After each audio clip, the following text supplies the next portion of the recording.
So this is going to be part 5 of probably the final character analysis of the hours, because I've done Virginia Woolf and I've done Laura Brown, and now I've come to the third and final female character, main character of the hours, which is Clarissa Vaughn, played by Meryl Streep. So the thing about Meryl Streep is, it stands to reason if you have a movie and you get Meryl Streep cast in the movie, chances are your movie is going to be pretty good. And it's no exception here with the hours. So Meryl Streep plays a character named Clarissa Vaughn. And if you remember from watching the previous videos, she is from the era of the 21st century. I think actually the year 2000. And the thing about Clarissa Vaughn is, A, she's a lesbian.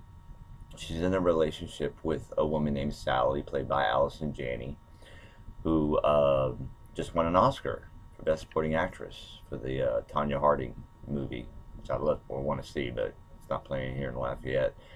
And she's also well known for West Wing, which I never watched, but she won many Emmys. And Allison Janney is a good actress, probably a great actress, I guess, but I never watched West Wing. Like I said, I'm not very political, but she won a lot of Emmys.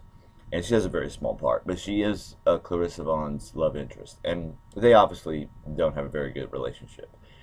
The thing about Clarissa Vaughn is that she is her main.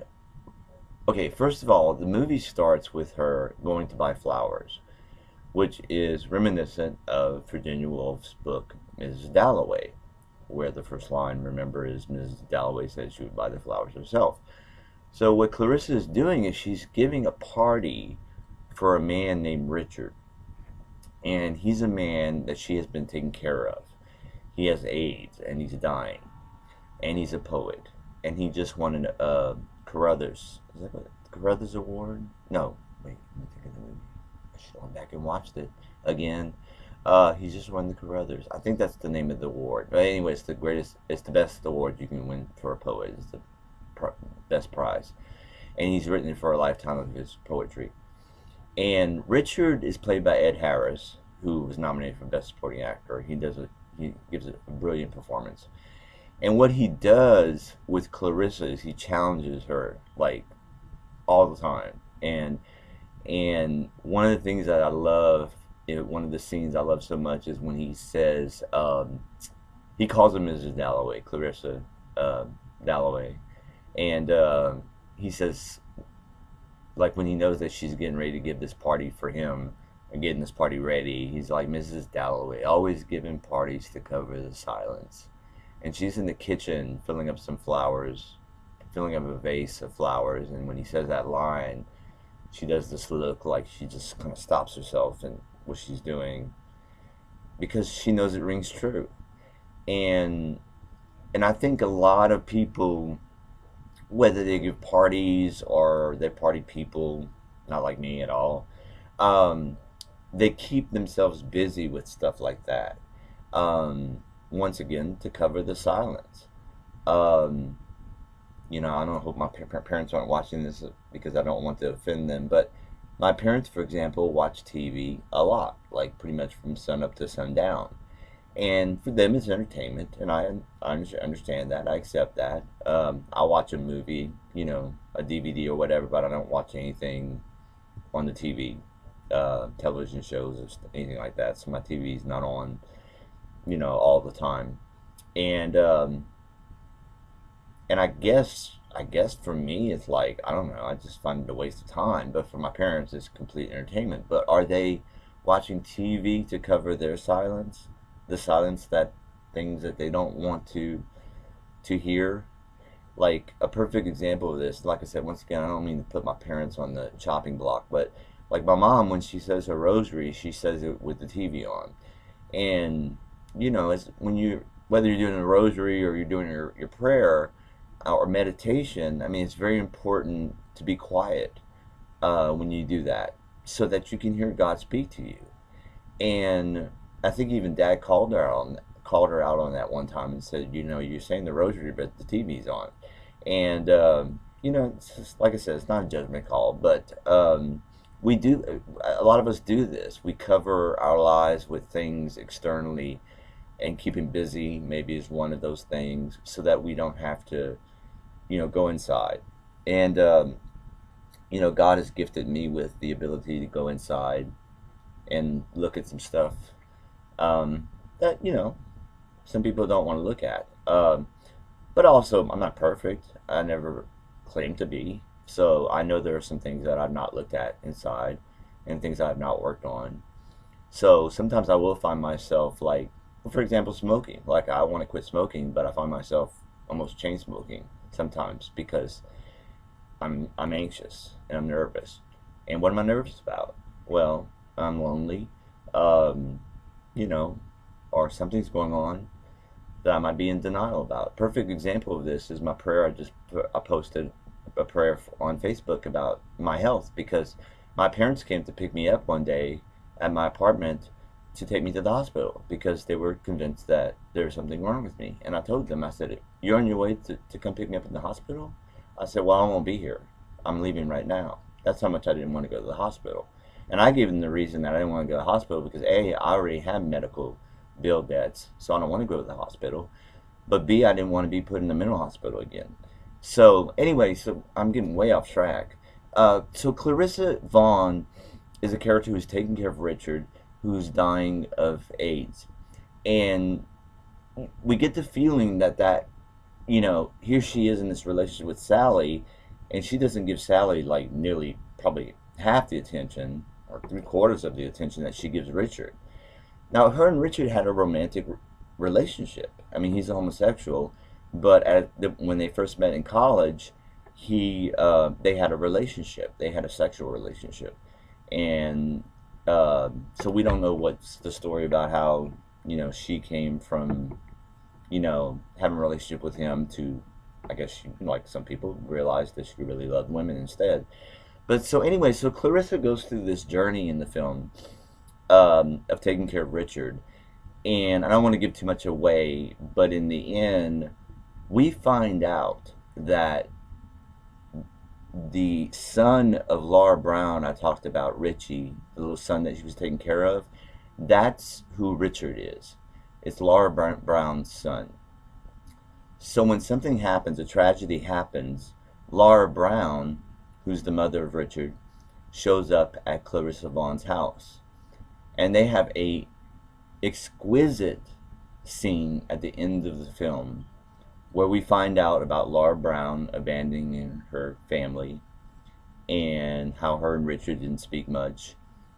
But we know that's part of Richard's pain, is not just dying of AIDS, but that he was abandoned by his mother when he was, 6 or 7 years old. Something I don't think he ever got over. And how could you? I mean, it takes a lot of healing.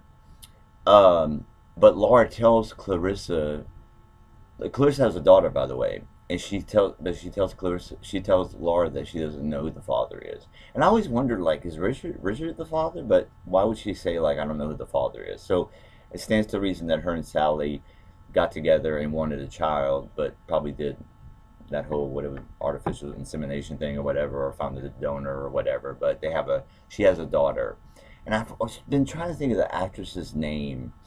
Her daughter's Julie, and they have a great scene together.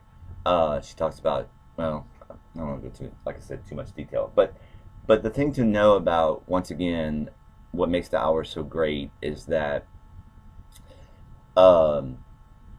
this conversation between Laura and Clarissa is so revealing, because Laura's story of her abandoning her family and having to make that choice, because she was going to end up killing herself and leaving her family anyway if she did that. But rather than do that, she abandoned them. So in a way, it's kind of like she would have been abandoning them both ways. I mean, if she had killed herself, she would have been abandoning them, and by leaving them, she abandoned them. So Laura, to me, I'm talking about Clarissa. I want to talk about Clarissa, but Laura is one of those characters that kind of got married and was kind of thrust in it because it seemed like it was the right thing to do. But you get the sense that this is not the life she wanted, and that's why she leaves her family, I think. But there could be so many layers to that I'm not even seeing. But So when Laura and Clarissa have their conversation, Sally, Clarissa goes in the bedroom, and Sally goes in the bedroom because she sees she's upset. And then they have a kissing scene, and this is the one kissing scene to me in the film that is a lesbian kissing scene. I don't know, I talked about the other ones where like Virginia kisses her sister Nessa one time, like on the mouth, like real passionately, but that's not obviously a lesbian thing. But when Clarissa kisses Sally at the end of the film, that's an actual romantic kissing. And it was like, you get the sense that Clarissa has somehow awakened to that love that she has for this woman Sally, that she was seeming to be wanting to bury underneath her caretaking and codependency, maybe on Richard, and taking care of him until she didn't have that job anymore because of a tragedy. So Meryl Streep was nominated for Best Actress. You know what? I don't think she was nominated for Best Actress, but I think she was for a Golden Globe, but not for Academy Award. But she is brilliant in the film. You know, I mean, talk about an oxymoron. I mean, I don't even need to say Meryl Streep is brilliant in the film. I mean, it's like, that's an oxymoron. I mean, of course she's brilliant. She's a great actress. I mean, she can play anything. She's won tons of Academy Awards. Not tons, but enough that they were all deserved. Sophie's Choice is the one that I think that she won for Best Actress, so it's probably her best performance. But I love her performance in The Hours, and she does a great job playing Clarissa Vaughn. So that's my final character analysis of the three main characters, and adding Richard, played by Ed Harris, who plays really, outside of Leonard, Virginia Woolf's husband is the other male character. Uh, there's Laura Brown's husband, obviously, but he's a very small part. I mean, the women predominate this film for obvious reasons. So anyway, so I don't know where I'm going next with this, but I have done the three character analyses of Virginia Woolf, Laura Brown, and Clarissa Vaughn, and we'll see where I go with it next. So maybe there's more, maybe this is the end. But if you haven't if you not watched The Hours, oh my God, what can I do to get you to watch it? Trust me, it's deep. It will challenge your emotional landscape. Your kaleidoscope of emotions will be all over the place, but that's what we want. We want our emotions to come to the surface. We want to acknowledge them. We want to accept them. Because when we don't do that, we are Mrs. Dalloway giving a party to cover the silence. Perfect way to end.